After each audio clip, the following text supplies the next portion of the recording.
Bismillahirrahmanirrahim.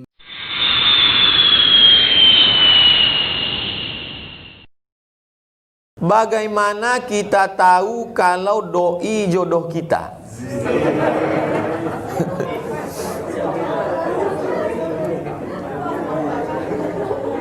Dalam hidup ini ada yang bisa memilih, ada yang tak bisa memilih. Lahir sebagai orang Melayu di Riau, itu bisa memilih atau tak bisa memilih? Tak bisa memilih. Kalau dulu boleh bisa memilih, mungkin kita mau jadi bule. Ini tak bisa milih. Ini namanya musayyar.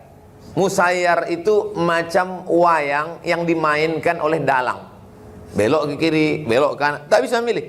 Menjadi laki-laki, bisa memilih atau tidak? Tak bisa memilih. Menjadi perempuan juga tak bisa milih. Kita terima.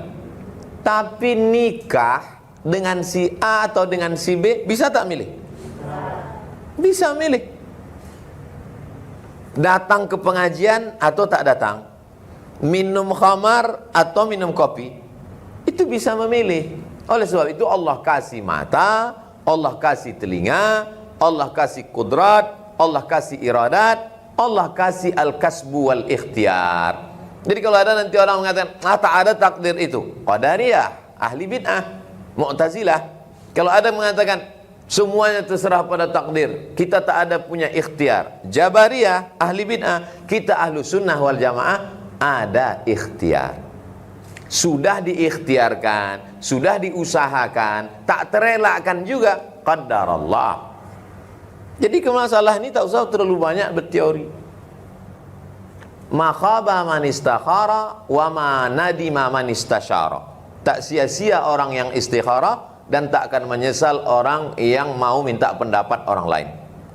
Minta pendapat orang lain, kenali dengan baik tokoh masyarakat. Saya tak berani minang Pak Ustadz karena nanti orang tuanya tak hormat pada saya. Bawa direksi, bawa Dewan Syariah. Nah, itu. Jangan bawa saya, nanti saya diterimanya.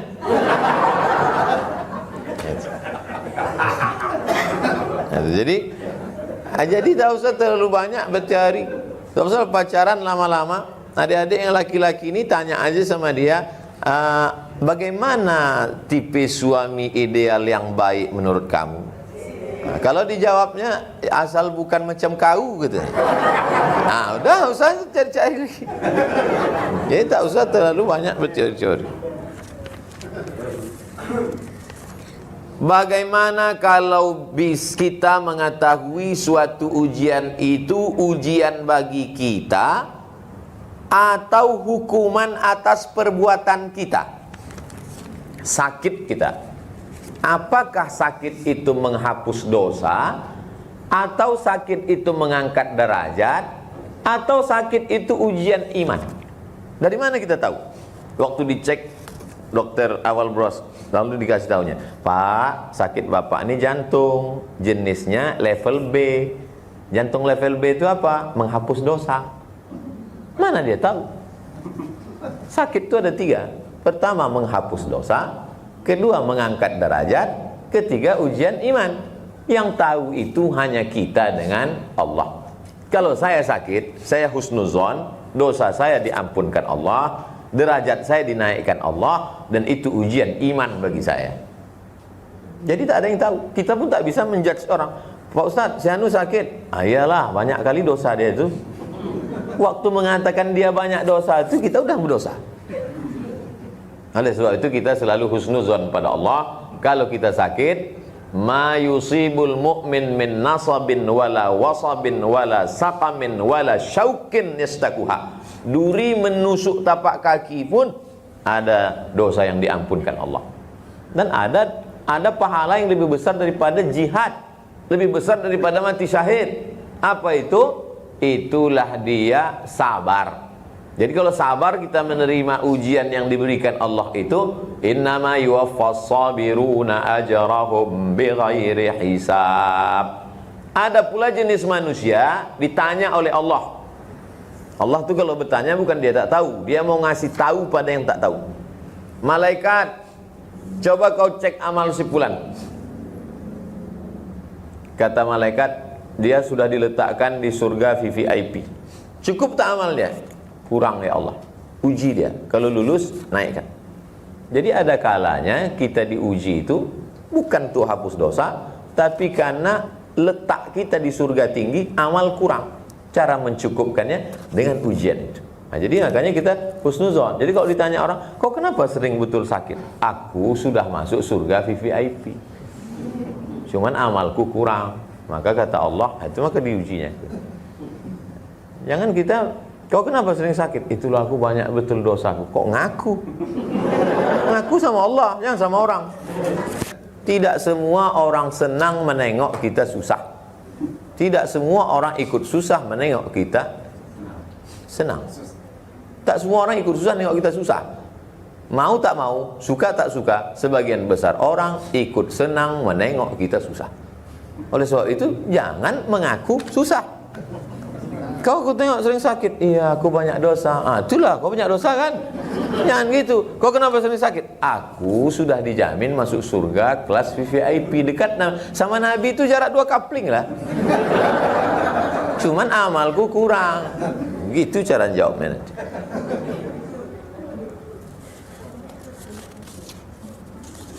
Bagaimana cara mendidik anak laki-laki? Karena saya sudah dipanggil 3 kali ke sekolah. Saya emak beranak 3, 2 perempuan, 1 laki-laki. Anak saya baru kelas 1 SD tahun ini. Jadi tak tahu saya macam mana mendidik anak lajang. Tapi ayah emak kami dulu mendidik kami. Kebetulan kami keluarga tak ada perempuan, dua-duanya laki-laki.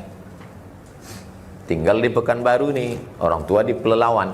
Jadi setiap awal bulan almarhumah emak ini datang ke rumah itu membuka semua lemari-lemari.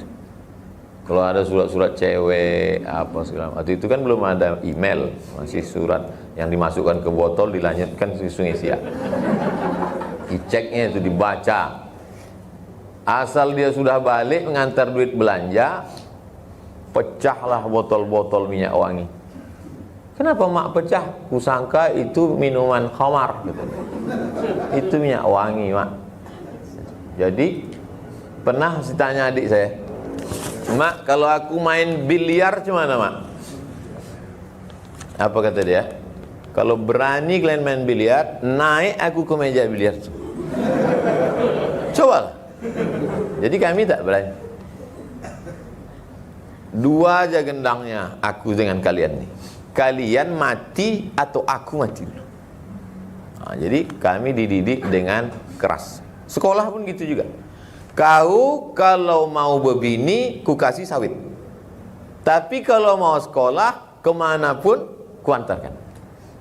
Tapi jangan nanti mau sekolah, tiba-tiba tengah jalan berbini. Jadi saya ketika ada jamaah melapor ke saya, Ustadz anak saya ini tak mau kuliah. Teringat saya jurus itu. Habis sholat Jumat, mana anaknya? Saya tanya, kau mau berbini apa mau kuliah? Jawab saya bilang, kau mau berbini apa kuliah? Kalau kau mau berbini, kami pinangkan petang nih. Tapi kalau kau mau kuliah, mana? Saya mau kuliah Pak Ustadz. Mau kuliah ke mana? Ke Politeknik Kaltek. Politeknik Kaltek. Terus saya bilang bapaknya, ini mau. Itulah Pak Ustadz. Selama ini tak jelas dia. Ini mau dia. Jadi banyak jurus almarhumah ini saya pakai kan. Jadi anak ibu ini, coba tanya dia, entah mau berbininya dia.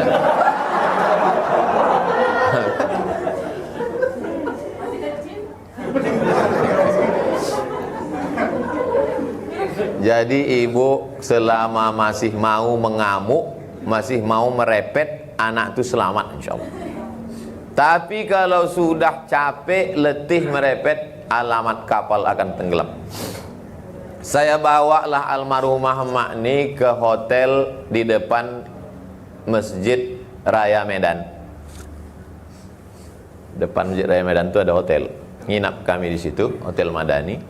Pas pagi turun di lobi duduk. Saya main-main HP, datanglah tamu dia. Tamu dia bertanya, anakku ini selalu sakit. Apa kau doakan anak kau dulu? Saya nguping aja. Saya tak ikut mereka bercerita. Disitulah saya dengar kata dia, anakku ku doakan tiap malam Fatihah 100 kali. Setiap habis tahajud menjelang azan subuh, ku doakan anakku Fatihah 100 kali. Baru saya dalam hati, oh. Tapi tak pernah diceritakannya itu. Tak pernah pula dia update status. Alhamdulillah udah 100 kali lah. Jadi ibu doakan dia Fatihah sebanyak-banyak supaya diturunkan Allah kekuatan hatinya. Saya ini bukan anak-anak yang baik-baik, yang saya sekolah saya kelas 1 aliyah lain, kelas 2 lain, kelas 3 lain. Saking kan bandel tak mau sekolah. Sampai 5 bulan saya tak mau sekolah. Tak bisa lagi dipanggil kepala sekolah. Orang saya tak mau datang ke sekolah. Berangkat saya dari Medan, datang saya ke Riau. Tak ada surat pindah, tak ada apa-apa. Kau tak sekolah, aku dah lari dari sekolah. Cuma cara mak ni menyelamatkan saya sekolah? Ada penceramah datang ke kampung, dikasihnya makan. Kasih makan, dikasihnya sorban, dikasihnya kain. No free lunch, tak ada makan siang yang gratis. Setelah selesai itu baru ditanyanya, Ustadz punya sekolah di Air Molek. Oh iya bu, saya ngajar di Air Molek. Bisa anak kami masuk ke situ? Insya Allah kami buka pendaftaran murid baru, tapi langsung kelas 3. Oh tak bisa kata Pak, kami tak menerima anak pindahan, pasti anak nakal. Tolonglah Pak Ustadz. Nah, akhirnya lunaklah hati Ustadz itu, mau ditengok mana anaknya. Ditengoknya lah saya. Oh, bawa besok. Ustadz itulah menyelamatkan saya. Masuklah saya ke Madrasah Aliyah Nurul Falah Air Molek Indragiri Hulu. Bulan lalu meninggal Ustadz itu jam 1 malam kami dari Pekanbaru nih. Karena besok pagi kami mau ngurus tanah wakaf sama Ustadz. Sangat berjasa dalam pendidikan saya. Orang Pasir Pengarayan, namanya Ustadz Suherman Siregar. Kalau tak ada Ustadz Suherman Siregar itu mungkin dah jadi hantu saya sekarang. Karena ijazah itu yang saya bawa ke Mesir. Ijazah 10 bulan saya di Madrasah Aliyah itu tamat. Saya mau cerita, ibu bapak jangan berhenti mengarahkan dia. Kalau lah capek, emak saya dulu mengarahkan saya.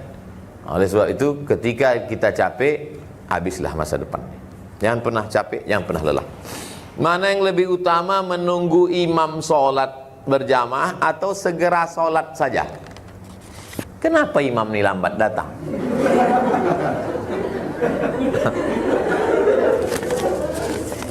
Bilal bin Rabah itu dia azan. Habis azan itu diketuknya pintu kamar Nabi yang di samping kiri Taman Raudhah.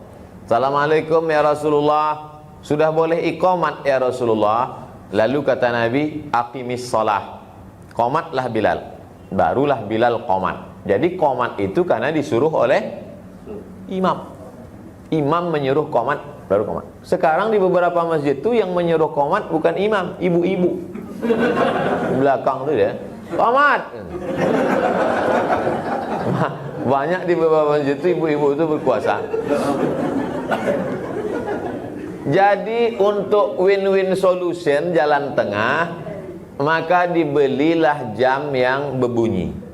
Asal sudah berbunyi jam itu, qomatlah, tak usah tunggu imam. Karena kalau tidak nanti jadi konflik. Masjid dekat rumah saya, kami iuran, kami beli jam untuk mengeluarkan konflik supaya tak kelahi. Asal sudah berbunyi, siapapun maju imam. Tapi imam itu sudah saya kunci. Imam 2, kalian ganti-gantian. Habis sholat kalian zikir bersama. Habis itu baca doa bersama. Subuhnya kunut. Jangan sampai kalian kasih salafi masuk. Kalau masjid itu diambil oleh salafi, hilang sama-sama masjidnya sekalian. Masjid itu ketuanya saya. Saya ketua masjid, saya kunci imam. Kau pakai zikir bersama, kau pakai doa bersama, kau pakai kunut subuh. Kalau kau lelah tak mau lagi, kasih tahu biar ku cari imam baru. Nah, jadi imam-imam ini harus kita kasih tahu. Kalau tidak nanti, jangan nanti silakan masuk. Habis diambil. Berapa masjid habis? Apa hukum orang ingin bebas riba tapi tak mau bayar hutang riba? Ini biasanya kejadiannya dia minjam duit riba. Setelah dapat duit, ngaji dia. Pas dituntut bayar, nggak bayar. Ini riba. Padahal duit dah habis. Nah, ini kalau ditarik pada hukum negara, maka tak ada bisa mengelak. Karena hukum kita pakai hukum konvensional. Konsekuensi dari akad perjanjian, kalau tak bayar hutang, maka disita barang atau tangkap polisi. Maka jangan diakal-akali pakai fikih. Tapi kalau dia mau pakai hukum fikih, mau cepat keluar dari riba ini, bom. Ada aset yang bisa dijual, bayar itu, tebus semua, tutup, selesai. Saya tak bisa saya bom nih Pak Ustadz. Kalau saya bom pakai ini, meletup semuanya Hiroshima Nagasaki. Nah, kalau begitu ceritanya, cicillah, bayar sesuai kemampuan sampai habis hutang. Setelah itu jangan ulang lagi. Nah, itu. Jadi tak bisa, barang udah kita ambil, pas ditagih orang, saya tak mau bayar karena ini riba. Loh, kan duit kemarin diambil. Waktu ngambil duit itu kenapa tak tahu riba? Giliran bayar kenapa ingat? Nah, itulah penyakit saya ini Pak Ustadz. Nah, tidak bisa begitu.